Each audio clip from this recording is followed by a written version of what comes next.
Le pire ennemi de l'humoriste, c'est l'humoriste lui-même. Hein. On a toujours l'impression, quand on fait des films ensemble, il y a une super ambiance entre humoristes, on s'aime. Non, généralement on se déteste. Hein. Ta bonne résolution de 2019 que tu ne tiendras pas, c'est de la résolution éthylique, hein, dans le rapport au rhum, au whisky, au vin, hein. Ça ne tiendra pas. Il y aura un mois de pause, généralement je fais ça après les fêtes, et puis après, il y a une tendance éthylique qui reprend le dessus. Un petit mot pour Anne Hidalgo, il faut faire la journée sans trottinette, je serai épanoui cette journée-là. Peux-tu nous parler de l'éventuel futur mouvement Les Sans T-shirts? J'avais effectivement évoqué dans La Passion du noir torse nu, qu'on a vu à plusieurs reprises avec notre président, Monsieur Macron, pour la fête de la musique, pour la Coupe du Monde, ou à Saint-Martin. J'avais dit, maintenant, si vous cherchez un logement, une augmentation, je sais pas que vous êtes noir, allez le voir sans t-shirt, et j'avais proposé après les sans culottes de voir les sans t-shirt. Il paraît que tu as fait partie d'un groupe de rap. Tu nous fais un freestyle. Mon nom c'est... Réveillon de Noël, tu es assis à côté d'un vieil oncle d'extrême droite, tu fais quoi?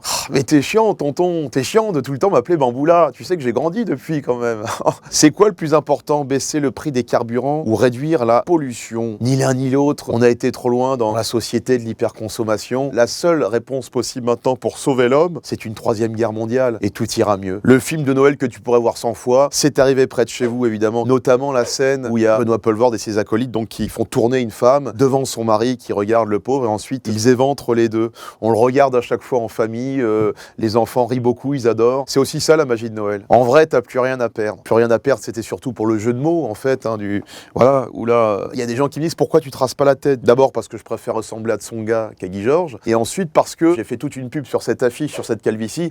Les gens, s'ils arrivent et que je suis rasé, ils vont dire publicité mensongère. Et puis il me reste toujours ma virginité, si certains ou certaines veulent se dévouer. Avec ta plus belle voix, tu nous chantes ton chant de Noël préféré. Un dimanche matin, avec ma putain, sur ma mobilette, je lui mets la main entre les deux seins, direction Quéquette.